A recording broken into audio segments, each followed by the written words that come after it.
Hello. Hello. I'm Michael, and as you can see, I've got no hair. I thought I'd share. You don't care. Anyway, so I've got rid of the side bits, the side wings. I decided to make a decision, and then I grew a beard to hide my face. I thought I'd try and look a bit like Jason Statham. Yeah, you're laughing. I thought I'd try and look a little bit like Jason Statham, but I don't. I actually look like someone that should work in Screwfix. So, I had to make a decision, and people ask me, Michael, why do you shave your head? I'm an all or nothing kind of guy. It's either hair or no hair, and I don't want to look like an egg timer with eyes. So I grew the beard, and off we go. Now I thought, if I don't look like Jason Statham, I might as well go for his body instead. So I joined a gym. Yeah, going really well. And you get to the gym and you're working out and you're thinking, I can do better than this, and I go pretty much every day. And if I miss a day, I go a little bit loopy and I think I need my fix. So I went to Tesco's to do my food shop. I ended up doing squats with a watermelon, bicep curls with a couple of frozen turkeys from last Christmas, and I finished off with doing some deadlifts with a case of beer. And to get my cardio, I went running after this runaway onion. So I finally get to the gym on the days I like going, and I'm working out, and I'm thinking, am I being checked out? Checked out in a sexy kind of way, or have I just alerted half the gym to my arrival like some lighthouse with my shiny head? And it's usually the latter.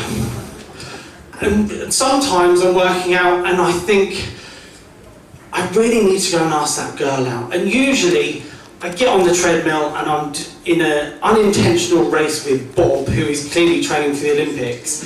And really I've got one eye on my new gym crush, the delightful deadlifting brunette Beth, who if she even looks at me, I will either faint or propose.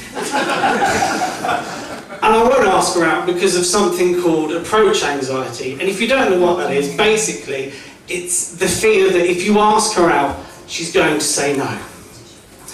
And, easy tiger, and if she says no, approach anxiety, if she says no, thank you brain, I got it. If she says no, she didn't. If she says no, it doesn't matter, because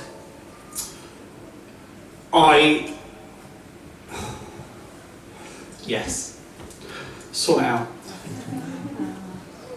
Approach anxiety.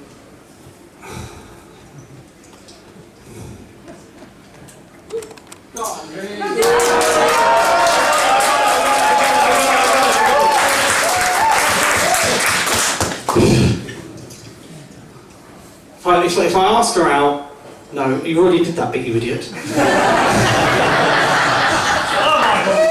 Talk to myself quite a lot. I do talk to myself quite a lot. But anyway, so the scariest thing I'm going to do is ask that girl out. I'm not doing enough scary things. So, in 1 week, I asked out 39 girls at the gym, including, actually no, it may have been 38 because one of them meant, you already asked me, slaphead. And just for an added bonus, just for the lols, I asked out a guy. I'm a little bit greedy, so we'll see how that goes. Now, my love life, I treat sometimes a bit like a fire alarm drill. I panic, I run in the wrong direction, and end up grabbing someone else's belongings. So from last week, I suddenly now own a Prada handbag, a Chanel lipstick, and some Caniston thrush cream. Which, to be honest, sums me up. High end, high maintenance, and slightly infectious.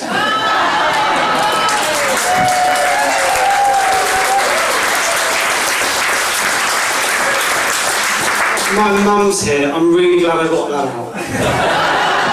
Now, my dating life started when I was quite young, and I was absolutely obsessed with this girl called Angharad at school.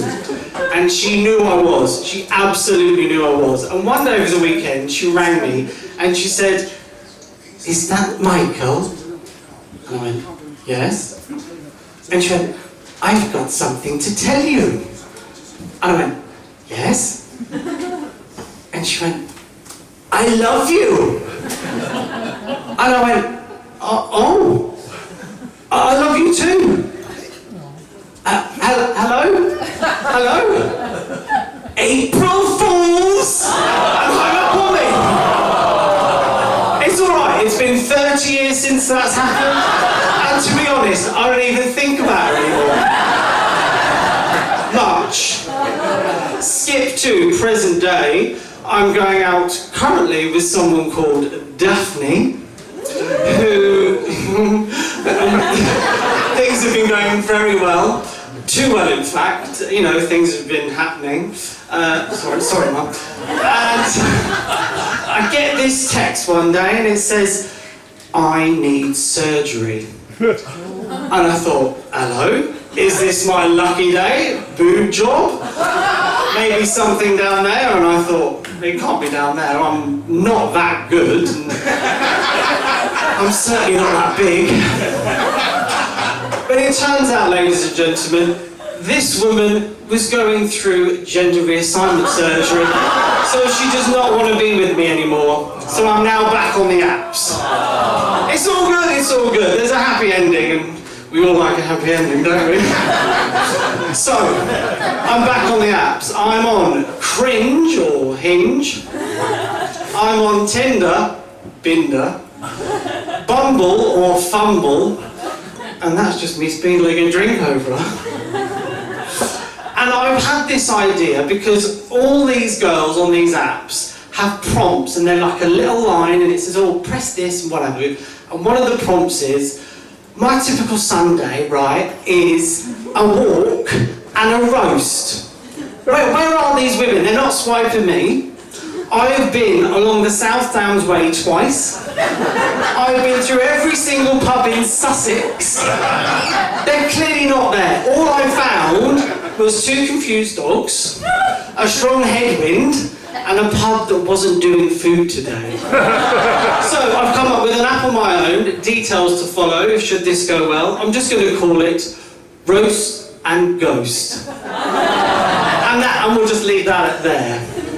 So all this happening in my gym, and I've forgotten what I was going to say, and all of this going on. Bob, who was training, is clearly training for the Olympics, and Beth has gone, lost forever. Maybe Adam snapped her up. That's my best moment. And I get to the end of my gym session, and I look at myself, I catch my reflection in the mirror, and I think, no, I don't think. I definitely don't think. My beard is still trying to convey masculine energy, and I'm sweating profusely, much like now. And I still clearly look like I need supervision in public places. But it doesn't matter, because I'm going in a different direction professionally, and throughout my job applications, one did catch my eye, and I've been invited for an interview next week to Screwfix. So